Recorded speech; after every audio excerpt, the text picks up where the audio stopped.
the Sefer Chinuch says that one of the ideas of the Torah talking about one assignment, Torah talking about Shabbos so many times, is because it's such a fundamental mitzvah, and every mitzvah is key. But there's certain things that maybe the identity of the Jew, so to speak, or it's such a power, such a basic in Judaism, just like it's such a thing called faith. Shema Yisrael Hashem Elokeinu Hashem Echad.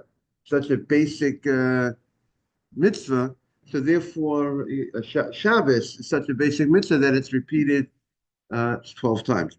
So we're on 5b2, 5b2 in the Gemara, the bottom of the page. My Kamash Malan. What was Rabbi Yochanan teaching us?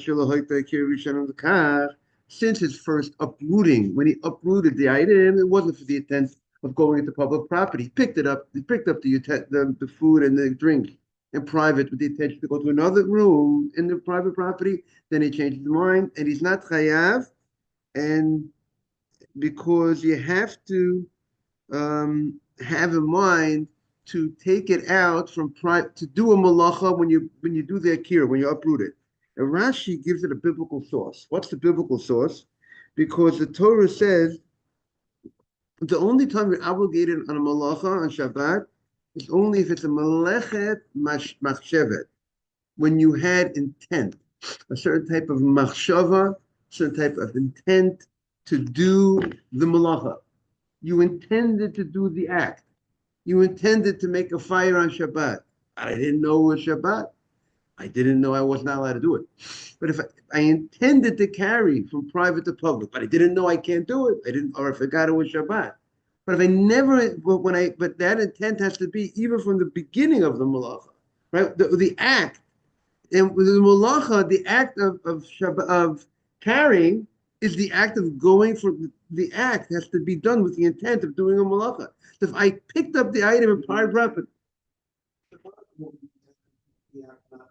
with the intent of doing the act, not necessarily. I didn't intend to violate the Shabbat. I didn't know it was Shabbat, or I didn't know I'm not allowed to do it. But I intended. There was focus. There was mindset. There was intelligence in my act. Right. So I mean, not that I was walking like I said. The case you're walking in your house. It's good, very good to have the light covers.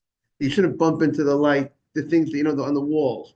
But if you knocked it, you didn't. You're not. There was no intent to do the act, and therefore there would not be any korban chatat. There would not be a sin. What do you mean? Both cases, I put on the fire. I put on the light. One place I picked up the switch, intentionally pick up light. On one place by a mistake, I was walking and it hit the switch.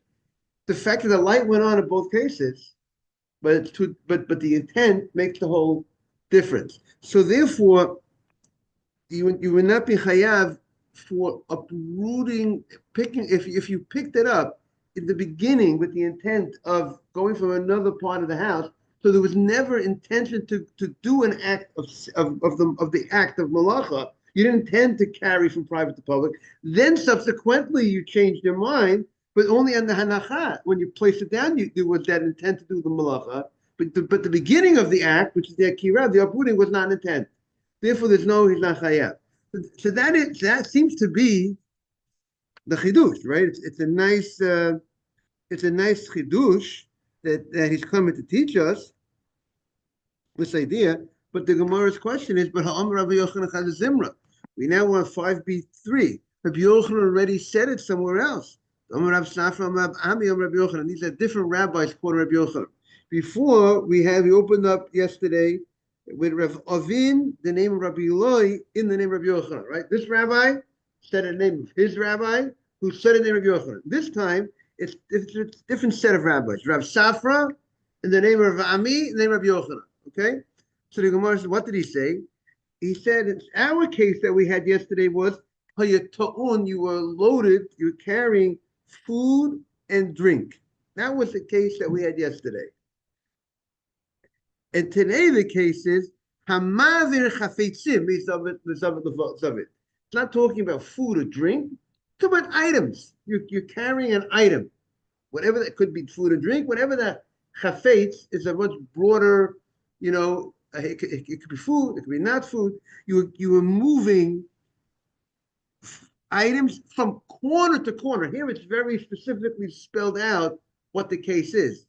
See, yesterday the case is not as clear. This case was you were carrying from one room, one corner to another corner. That means you were moving when you uprooted it, you intend to go from one part of the house, let's say, to another part of the house. And then the nimlach alehem. Then you change your mind. And for Hotzion, and you brought the items out into public property. Patur, you're exempt, even though the item was carried from private to public, but since it was not Shalohaita Akira Rishona Mikach, because the original Akira, the original booting was not with the intent of going outside. You intent of going to bring it from one place to the other.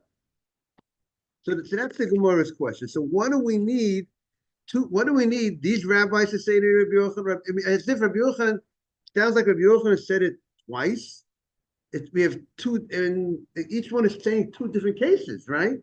It's not that everybody's repeating. Rabbi Yochanan said it once, and all the rabbis are just different rabbis according to what Rabbi Yochanan said. That wouldn't have been a question, most probably. The question is, we have the different rabbis quoting Rabbi Yochanan in different cases, in two different scenarios. Why does Rabbi Yochanan have to repeat himself on talking about two different scenarios? So it's like, if he tells you, if Reuven carries it, he'll be high, and it tells me another case of Shimon carried it. You're going to tell me? The Gemara answers. The Gemara says, it's not a question. Why? Amaroi ninu. It's different. If it's not Rabbi Yochanan saying the thing twice, it's different rabbis who are quoting Rabbi Yochanan, and each rabbi said it over the way he understood the case that he recalled, or that he understood to say the law in. Amaroi ninu. It's rabbis, later rabbis, and ma'ama lahailishna. And one rabbi said over the law using one type of case, in one way he said it. Umaram, and the other rabbi said it b'hailishna in a different way. But it's not that Rabbi Yochanan said two different things. It's that the rabbis, when you want to say over the law of your rabbi, you might have described it in one way, and he might have said the same law in another way. But it's not that Rabbi Yochanan said two different situations. So that's what the Gemara says. Okay. So the Gemara says, Tana Rabbanan, and I think, to me, this latter case of going from one corner to another corner is a much clearer case than the case was you were carrying food and drink and you went in and out the whole day. It doesn't say when you were carrying it, doesn't say was the original carrying with the intent of going out or not going out. Rashi had to fill in the blank when you were carrying food or drink, when originally you were carrying it not to go outside, and then subsequently you changed your mind. So the Gemara says, Tana Rabbana. Now we have a new point here coming up. It says the following: Hamotzi mechanut lepalatia. You go ahead and you take from let's say a store. A store is private property, right? It's enclosed. It's not public. It's not when people don't walk. The public doesn't walk through. It's not a public domain. And you go ahead and you carried something from the chanut, the platya. The platya is the street. So you went from private to public, but good morning, Asaf. But you was derech sedav. You didn't go, let's say inside a building, right into the street, is going private to public. But let's say you weren't, the private, the store did not open up into the street. It opened up to a different area, and that area subsequently opened up to the street. But the question is, what was the area that it opened up into? So the Gemara calls it derech sedav. What is sedav? So Rashi explains. So sedav is let's say in the street there are, let's say, benches. That's what a sabach. This is yeah. This is an Aramaic. It's like there's a word. Right, but what's the meaning of it? so yeah, this is an Aramaic word that may be like sat, like it might be. It's not. It doesn't seem to be a Hebrew word, and unless it and you went. There was this place where the merchants would sit. It was an area where merchants sat, which is not a public. People don't walk. It's not a public thoroughfare, or it's not a public place that everybody travels through.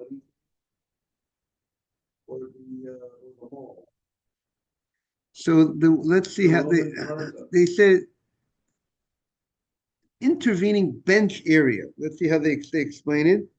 The shops of the Gemara were fronted by low blocks. They say that, which were fronted by low blocks, usually of stone, on which the merchants sat. To hawk their wares. Right. So they were right. So they were alongside many public areas. So now, right. And the reason why the bench area outside the stores is considered not public property was the street traffic does not run through it. So it's on the side of the street, it's right adjacent to it, but they can't, it's not a place, not, right. It's something called Hiluch L'Rabim. Public street is like something that people walk through. This area, you don't walk through. So therefore, it's like a lot of these places they have, what do you call it? Right outside all these stores, these shops, right?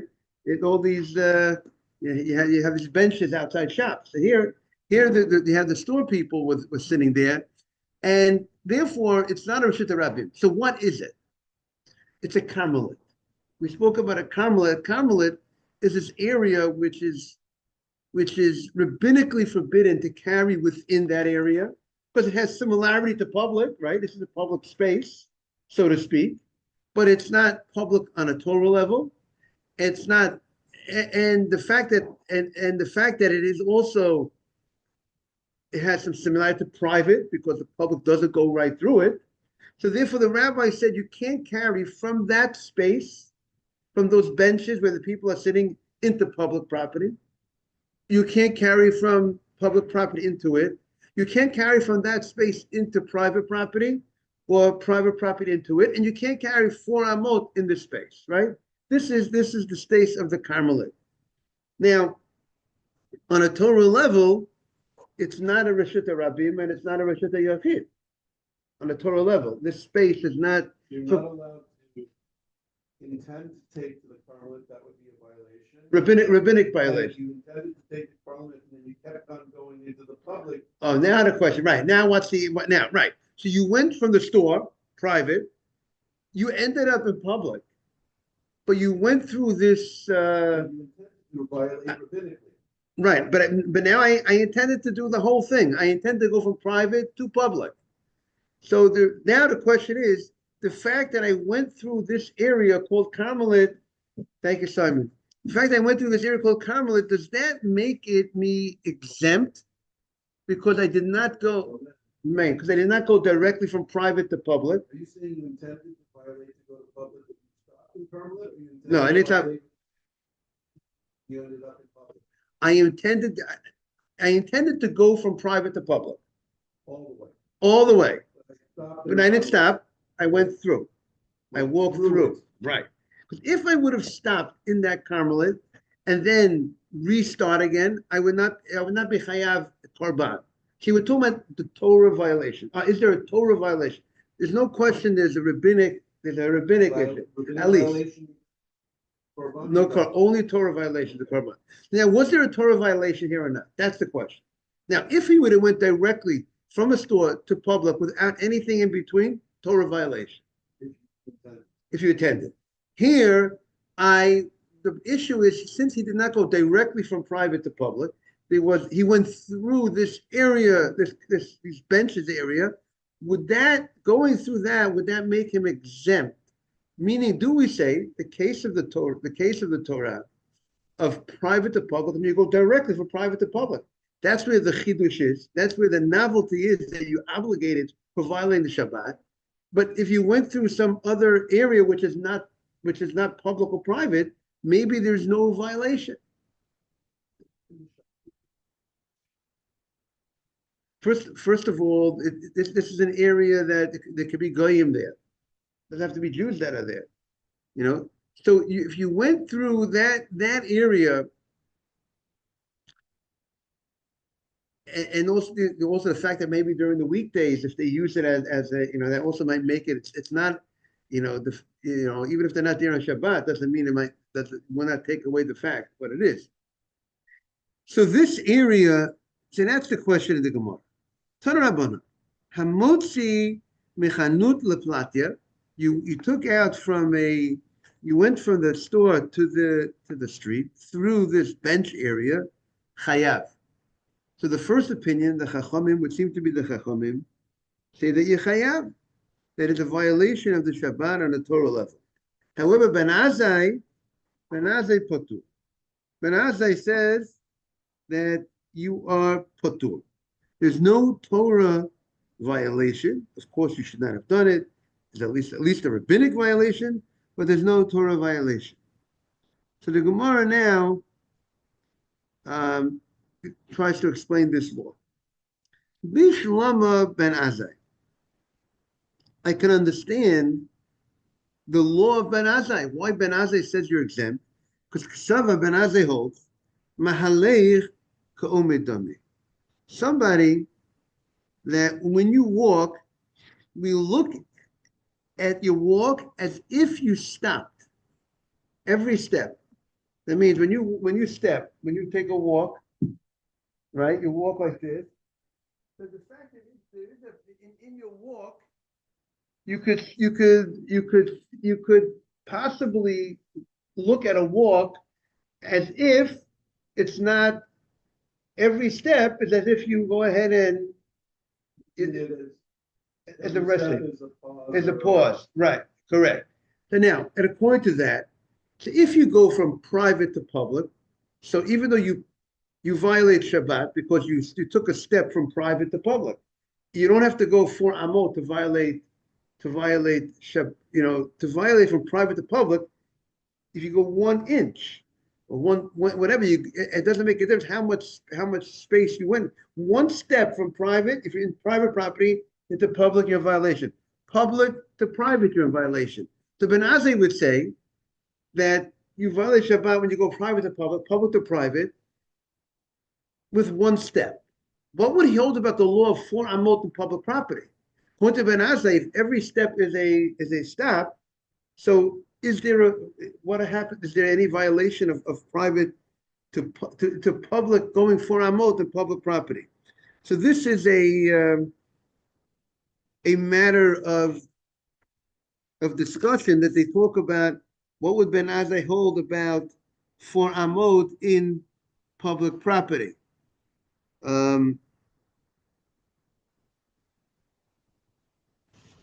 I think I have in the other Gemara.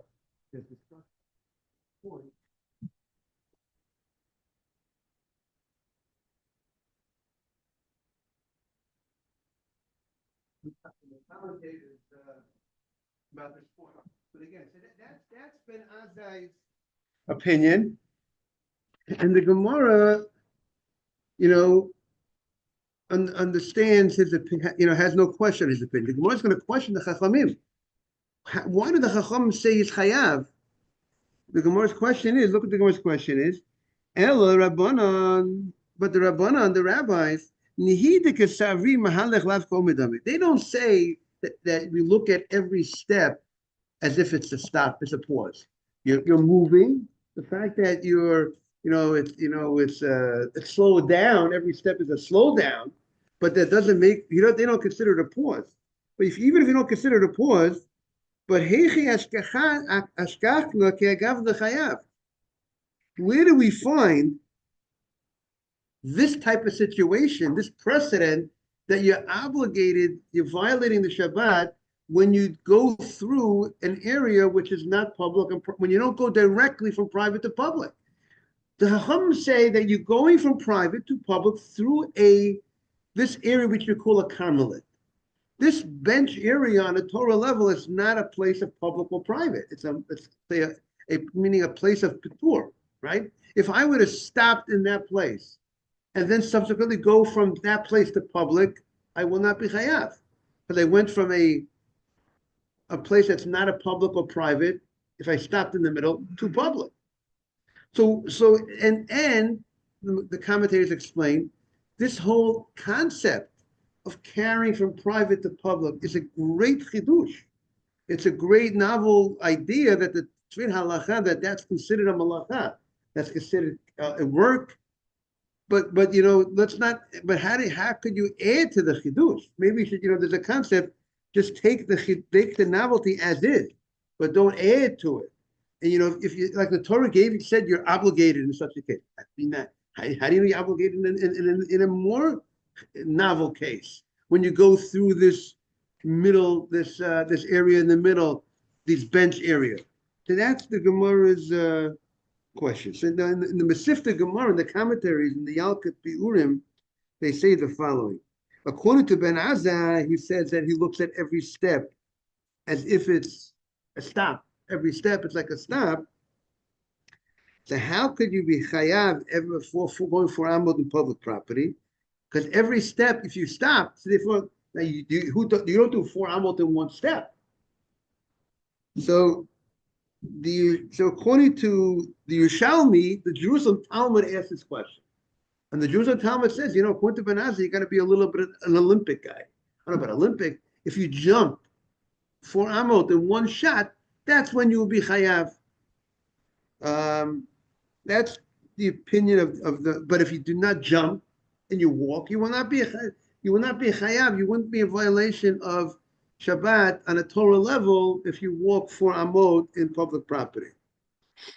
Now, however, it would seem like the Bavli Tosfos holds that the Bavli holds that this law of 4 amot in Reshut Rabim is accepted law from Halacha LaMoshe Misinai.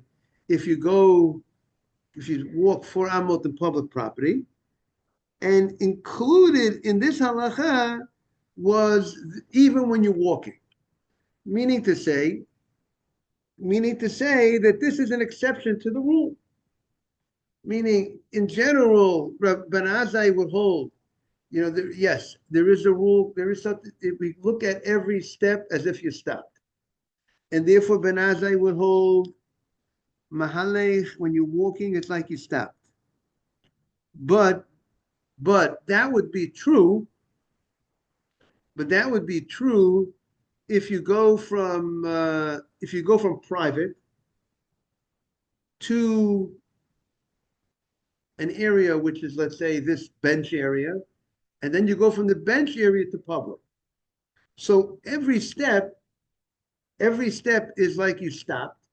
So it's like you stopped in the bench area, then you went from the bench area to public. And if you go from bench area to public, you didn't go from private to public. It was from bench area, from a place that's not considered a private property. But walking 4 amot to public property, that has its own rule. It has its own rule, and therefore you are obligated a special exception to the general rule, as if to say we're not going to apply the rules. The fact that you consider in other cases every step as if you stop, but there's a special law in public property itself. We don't consider it that way, and we look at it, not that way. And therefore, if you walk 4 amot to public property and then you stop, you will be chayav. Your personal space is defined by Dalet Amot. Once you take one step, you've actually shifted your Dalet Amot square. So you're still in your space. And the next step you take, you're still in your space. And the next step, you never leave your space. The guy who jumps 4 amot has actually left his space. I think that's what he might be Interesting. hinting at. Okay, good point.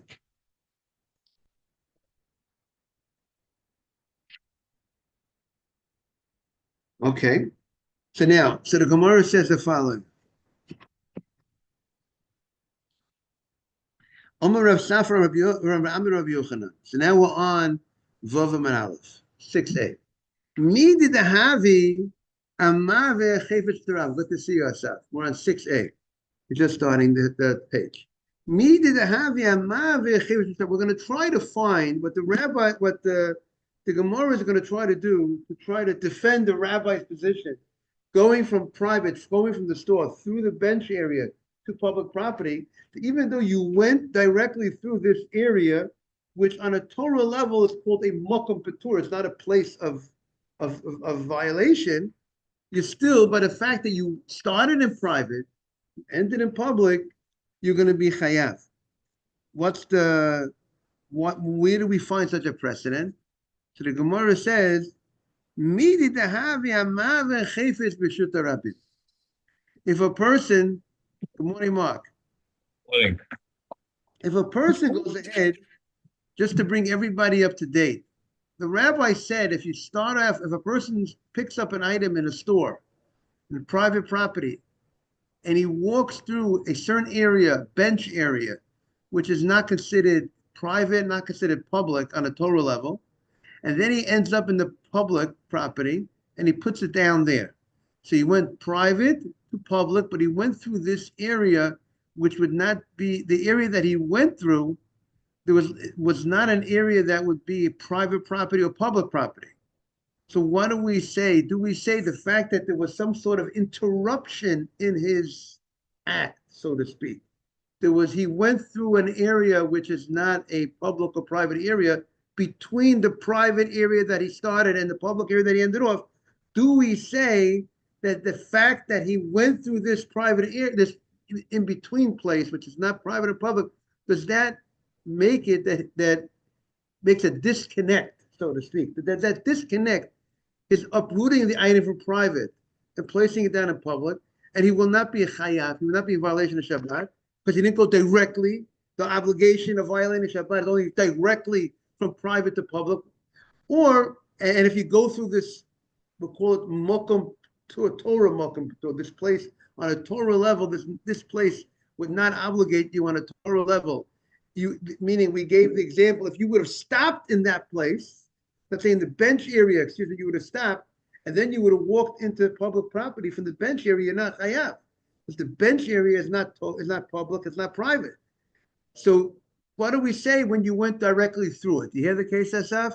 Private to public, but you went through this space, which is not private or public. Well, how do you define this space if it's not public or private in our regular terms? Right. So on a Torah level, we call it a makom ptur, a place where you're exempt if you would have stopped there. On a rabbinic level, the rabbi said this type of place that people sit down, the public sit, the merchants sit in that area. It's not a public, people don't travel through that area. People are not walking through it. So on a Torah level, it's not public, but it has similarities to public, has similarities to private. So the rabbis call that a carmelit. They call that a carmelit, which is a rabbinic domain that's rabbinically forbidden to carry from your private place into that area, or from public into that area, or to carry 4 amot in that area. That's a rabbinic place called a carmelit. Beach considered like right? A beach most probably would be a place that people don't walk through the beach, but people hang out in the beach.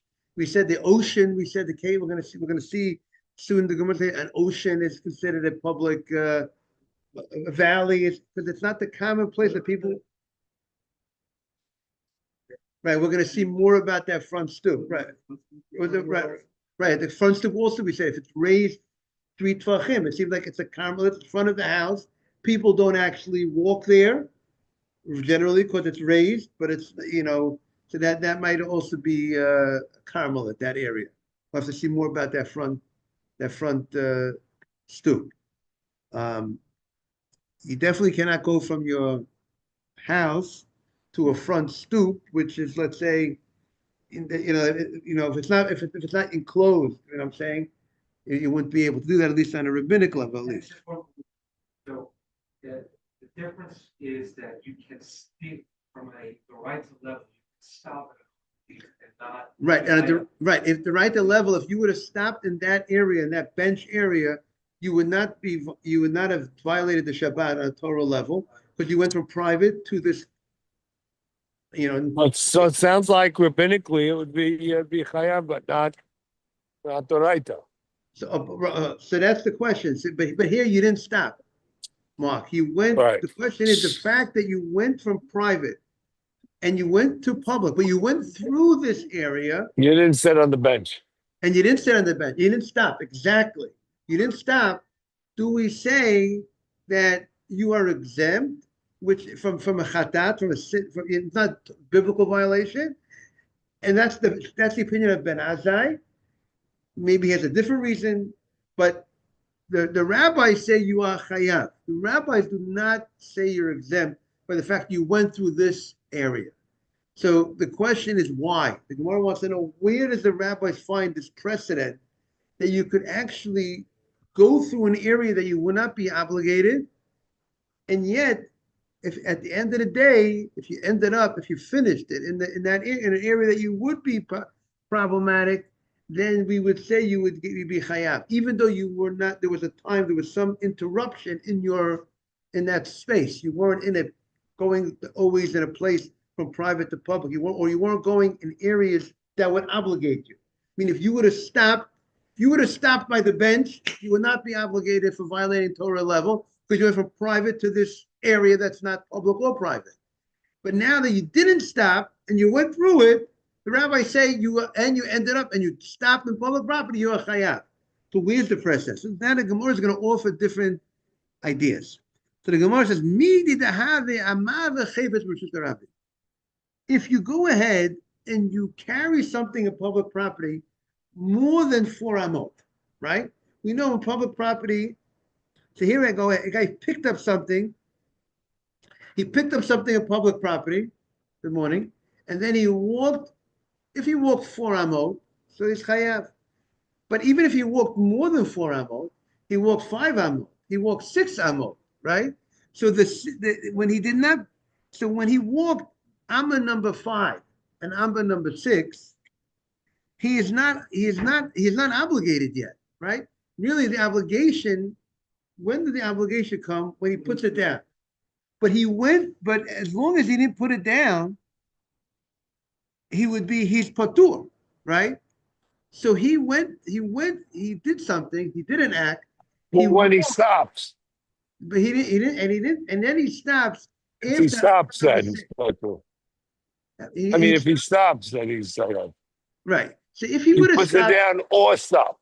Right. If he would have put it down or stopped, he would be chayav. We say the stopping of the person is like putting it down. But here the Gemara is suggesting, and the Gemara is going to knock out the suggestion, that Amma number 5 and Amma number 6, when he walked those extra 2 amot, there was some interruption in his walking, which he was not obligated for, right? He's not obligated for what he did for walking Amma number 5 and walking number 6. He did something that will not obligate him. He's not obligated for 5 because he didn't stop. So and even though he did this extra step, which didn't obligate him, and yet when he subsequently goes ahead and puts it down, he is chayav. So the Gemara wants to suggest the same thing, that even though you're not chayav for going through, if you would have, for going that domain that you went through, but at the end of the day, you put it down, you in the public property. We'll see more about this tomorrow, and we'll clarify this a little bit more. Have a great day, everybody. The Gemara is not going to be satisfied with this. Oh, okay, you gonna be away? Okay, enjoy. Tiskel the mitzvah. Okay. Have a great, take care, Mark. Bye-bye.